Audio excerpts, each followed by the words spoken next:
बहुत सारे लोगों का यह भी सवाल रहता है कभी कभी, क्या भैया ईश्वर कभी कभी अन्यायी नहीं है?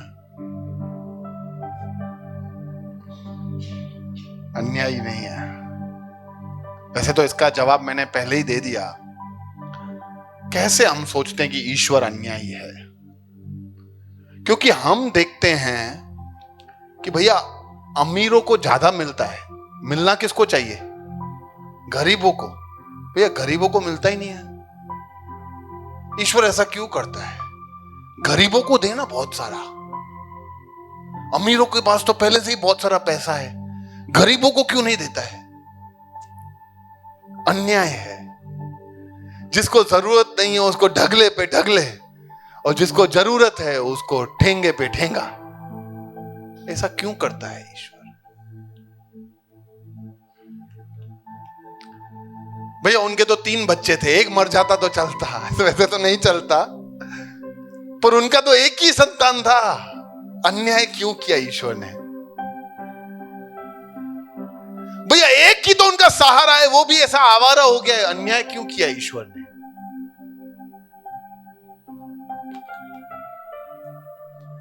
भैया मैं तो प्रभु में इतना दृढ़ता से विश्वास कर रहा हूं, फिर सब लोग मेरे खिलाफ क्यों हो गए हैं? क्यों ईश्वर मेरे साथ ये अन्याय होने देता है? भैया पूरे स्टाफ में, नौकरी के दुकान पे, नौकरी की जगह में सबसे ईमानदार मैं हूं। सबको प्रमोशन मिला है, मेरे को नहीं मिला है। सबकी पगार बढ़ाई है, मेरे को बोला है तुम्हारी बात में देखेंगे। ऐसा क्यों भैया? ईश्वर अन्यायी है क्या? कभी कभी अन्याय कर देता है क्या?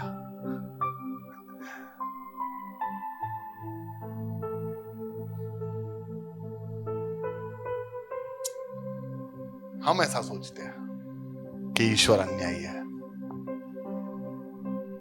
ईश्वर जितना प्रेम करने वाला और न्यायी इस संसार में कोई नहीं है। ना कोई व्यक्ति, ना कोई प्रधानता है। सिर्फ ईश्वर है जो सबसे ज्यादा फेयर काम। उससे कभी भी अन्याय, उसके चरित्र में ही नहीं है अन्याय करना। अगर वो अन्याय कर देना तो वो ईश्वर ही नहीं है। आप ऐसा बोल सकते हो कि जो अन्याय कर दे वो ईश्वर नहीं है। वो हर चीज न्याय से ही करता है। वो हर चीज सही समय पे करता है। वो हर चीज उसको पता है कि वो क्या कर रहा है।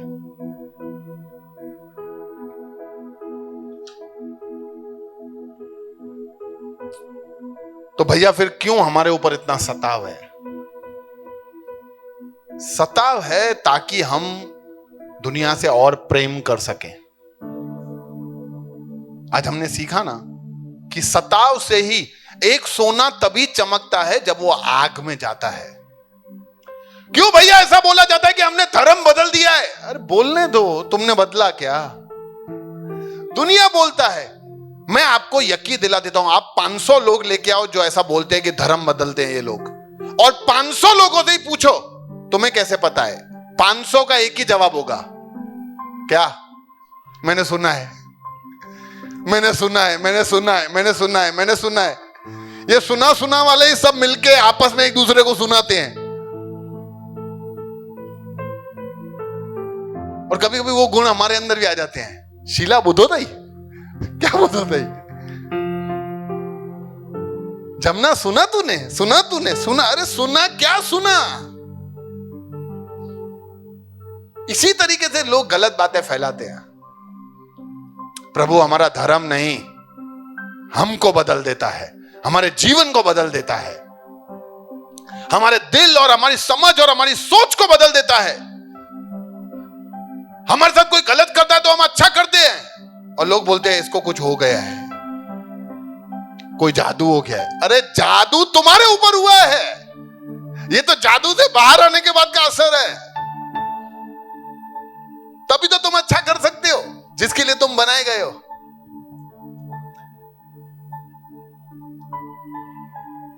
इसलिए परमेश्वर कभी भी अन्याय नहीं करता। वो जो भी होने देता है उसके पीछे उसका एक बहुत बड़ा योजना है।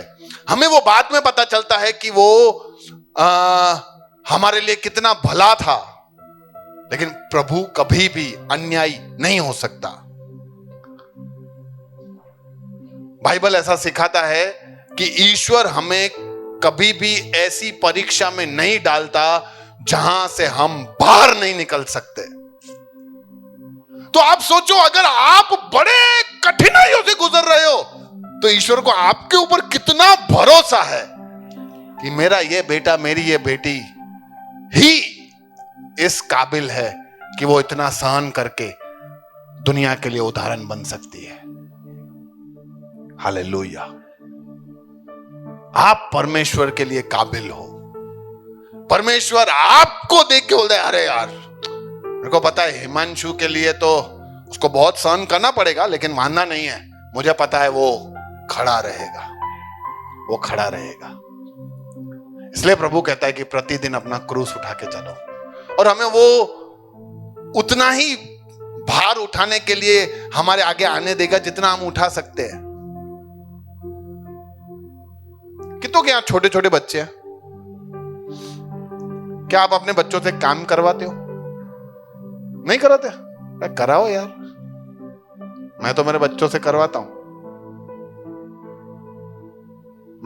मेरी बेटी है 16 साल की, मेरा बेटा है 6 साल का, और कभी कभी घर में, और मेरी बीवी है 16.5 साल।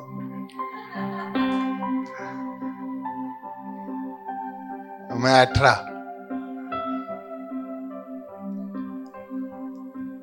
वो इन दिनों यूथ ले रहा हूं ना, तो कभी कभी हम जब घर से निकलते हैं तो बहुत सारी चीजें उठानी होती है। आपको क्या लगता है, ये 12 किलो का कीबोर्ड मैं प्रिंस को बोलूंगा कि बेटा तू उठा? नहीं नहीं उठा पापा, नहीं नहीं उठाना पड़ेगा पापा, उठाना ही पड़ेगा। नहीं नहीं देता मैं उसको बोलता हूं बेटा ये कैमरा उठा ले, क्योंकि वो उठा सकता है।